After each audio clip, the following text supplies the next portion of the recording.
Thanks for joining us here today. I want to ask you first, right off the bat, with the NFL draft coming up, your draft experience. Well, tell me what that was like, draft day for you. Ron, it was mind-boggling. It was hectic. It was exciting, exhilarating, but at the same time, I couldn't handle it. It was too much. I was sitting at my house with an ESPN reporter, and they were monitoring me and my expressions and everything. So we watched the first round go by, and when I didn't get drafted in the first round, I couldn't handle it. I said, maybe it was my pride or whatever, but I said, I got to go shopping or something. I don't want to watch, the rest of it. So we went to the Boulevard Mall back then, and I came back to my apartment, and one of our teammates from UNLV, Alan Gardenhire, he said, "Congratulations, you got drafted by the Philadelphia Eagles in the second round." I said, "What?" I said, "Stop playing, man," because I was all messed up because I really wanted to be a first round pick. And he says, "Check your answering machine." So I checked my answering machine, and Lynn Stiles from the Philadelphia Eagles says, "Hey, Randall Cunningham, we've drafted you as a 9th pick in the second round, and you're going to be a Philadelphia Eagle, so please call me at this number, the 215 Philadelphia number." And I called him, and sure enough, I had been drafted. So I kind of relaxed. So I'm thinking, all right, I'm about to go collect that check. And then you go back to the Boulevard Mall and do more shopping. I would have gone to the Boulevard Mall, but I ended up flying to Philadelphia, and I thought they just, sign you right then and there to come and find out that you have to wait until you negotiate a contract. And I had already negotiated with the Tampa Bay Bandits of the USFL. So I signed a contract with the USFL prior to that to ensure that I would be playing on a professional team. Now that was interesting. The USFL was a strange mix back then. It was the last year, going back 85, last year for the USFL. But you never played at Tampa Bay. You went straight to Philadelphia, which worked out real well for you, didn't it? Yes, I'm grateful for both contracts. I did not end up playing for them, of course, but I did play 11 years for the Philadelphia Eagles, so that was a blessing. I remember talking to you. I don't know if you remember this, but I remember going to the airport and meeting you at the airport and chatting with you there. You had a little more hair back then. That's great. and you had, but there was a lot of excitement in your voice back then of hey, I'm going, it's happening. This is finally, they drafted me, and I'm going to be a quarterback in the NFL. I was very excited. I was hoping to go to the Raiders or to the San Diego Chargers so I could stay on the West Coast, but I landed in Philadelphia, and immediately the reporters just swarmed me, and I was not used to that. And one of the questions they asked me, how does it feel being a black quarterback in the NFL or in Philadelphia? And I quickly kind of shrugged off. I said, well, I'm in South Philadelphia, so I thought I was Italian. I just didn't want to answer the question. You said you were Italian? I said, I'm in South Philly. I'm Italian. So I just didn't want to answer the question because I wasn't prepared for that. Yeah, and that was a different time, certainly. But it was also, you were All-American as a punter here at UNLV, and there was talk that the Eagles might use you as a punter, sort of. They didn't very often, but you did have a few occasions. Yeah, I did. I had an occasion where I had a punt in the Dallas game. I had a punt in the New York Giants stadium where it was very, very windy. So I did get an opportunity to punt a little bit. Looking back on that draft experience, what advice would you give to guys today as they prepare for this experience and life-changing experience? Well, I wish I could have talked to them prior to the draft because it's a done deal now. The teams know who they want. There's no more opportunities to go and showcase yourself. It's pretty much either you get drafted or you don't. And there's other routes, maybe the Canadian League, but we're a little behind on that. And with everything going there, it's a little different now with COVID. But I think that the guys just have to relax and just trust God. How about speaking of God here, how about your role with the Raiders as chaplain? How has that developed through COVID? It's probably been difficult for you to do. You can't be as hands-on as you would. I know you'd like to be, certainly. It is. It's a challenge because of COVID this first year. I have not been to the practice facility. I have not been to the stadium for a Raiders game. They won't let anybody in. Mr. Davis he figures if everyone can go in, he doesn't want anybody going in. So it's been tough. I've developed the relationships, but the toughest part is developing a relationship with Nelson Aguilar. He attends Remnant Ministries, and all of a sudden he plays for the Patriots. You know, it's like, hey, all right. But what was cool about it is he was very consistent at church. He was very consistent on the Zoom meetings and in the chapel services, as is Derek Carr and a lot of the other guys, Zay Jones and the other players. But we got about 15, maybe 16, 17 guys, and it's a Zoom meeting. So I still haven't met Derek Carr face to face. But had them on Zoom, and you guys have spiritual meetings. Yeah. Players reach out to you for spiritual help on the team. I'm assuming is that the way it works? Yes, there are guys that reach out to me. They all have my numbers, executives, coaches, and it's a good thing to be able to be in contact with them. John Gruden has attended Remnant Ministry, so you know it's so cool to see him sitting right behind me with his wife Cindy, and you know I pray for his mother, Karen, and it's really a blessing. Do you? How about Nevada Gazelles? How's that working out for Vashti and your son also, and working out? Yeah. The Olympics are coming up soon. How is Yep. it going with the Gazelles and the training? Oh, the great thing is Randall's about to come back. He's going to jump on May the 15th at Azusa. That's the plan right now. So, you know, he was NCAA indoor and outdoor champion. He's high jump 7'6". So he's been practicing. He feels he's ready to come back now. Vashti is qualified for the Olympics with a 2.0 jump already. The qualifying standard is 1.96. I have Jelena Rowe is with me. She's number 2 in America. Vashti is 1 and she's 2 in America in the high jump. And she needs to jump 196. So she needs to jump 1 more inch and she'll qualify for the Olympic qualifying mark. And then there's BJ Lee from USC. He's a sprinter.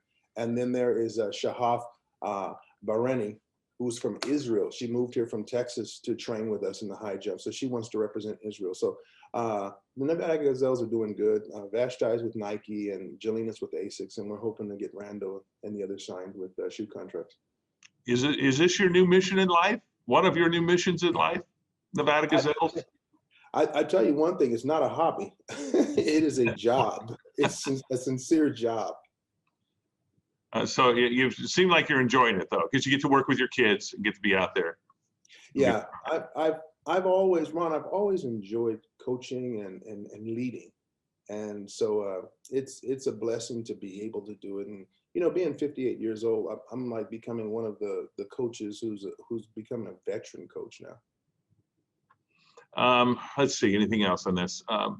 Raiders in Vegas, give me your thoughts on how that's worked for the first year, what they've done on the field, off the fields, and in the community. It's going to change this year because I think there's going to be more fans. You're going to have a full stadium, let's hope, coming up in September.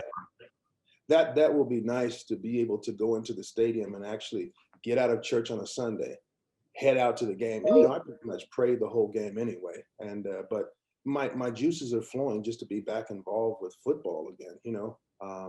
And so I think that it's going to be good. It's great being involved with the players, just talking to them. But, you know, the Raiders, a lot of the guys come over to Remnant Ministries, our church, and they play basketball. And, you know, we pray that they're safe and healthy, but they're there by themselves and they're shooting around and running up and down the court. And they're being very careful. They're being smart. So I'm enthusiastic about really developing relationships with the guys. Yeah, you took me on a tour, Remnant Ministries, before it opened up, and it was just getting ready to go. Beautiful facility over there. Have you been able to use it 100% yet? I know you did before, obviously before COVID hit, but now with COVID, are you back to 100% capacity? Where are you at with capacity there for sermons, or can you do that still? The amazing thing is we're following the CDC and the guidelines and everything with the washing of hands, the masks, and I mean, we're following everything.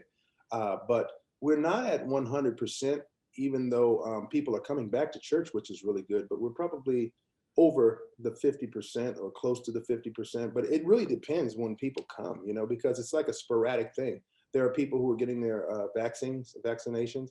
And so, but we have a lot of our elders in church, which is really amazing because people would think, well, the elders are not going to be there. But no, the elders want to be in church. And people are adjusting. But we have had an influx of new people at Remnant Ministries. So a few moved on A few are not with us anymore. But the amazing thing is so many new people. So prior to COVID, we had probably about 1,200 attending during 3 services spread out. And then we had about 400 online. Now we have about 2,000 online and about maybe 700, maybe 800 attending in person. What message would you give to people during this time, during COVID, as a minister? What message would you give that could give us some spiritual strength at this time?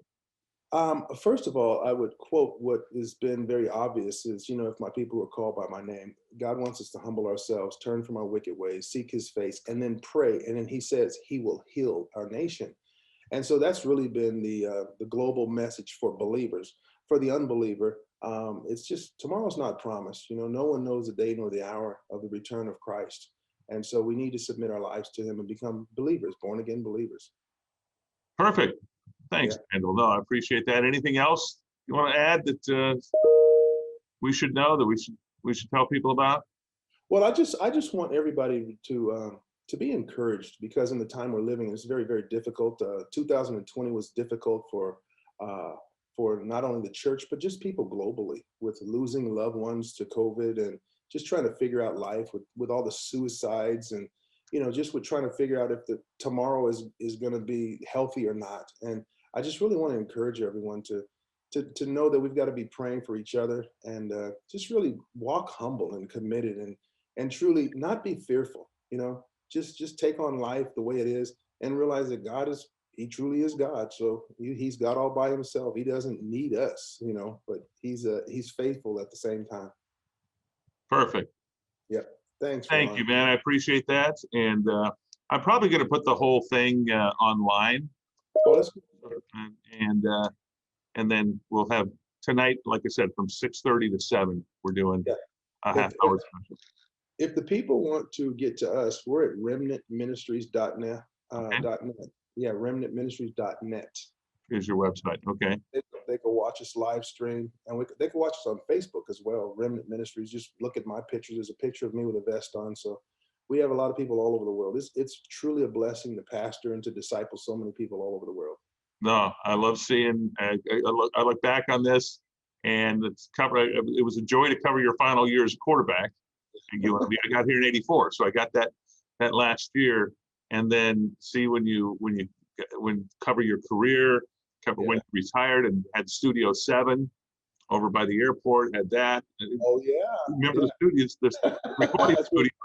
I went over there and stuff with you then, and the pictures of you moving marble. Oh yeah. Yeah. We went over and did that story with you back, going back in the day. And then we've got more to do. You guys get ready, hopefully, to cover this Olympics as well. The journey to the Olympics. Yeah. Oh, I didn't tell you. They've done a special with my daughter and I. Dwayne Wade. He has this program. He has a TV program he syndicated. It just got picked up, where it's he and his son Zaire, I believe it is.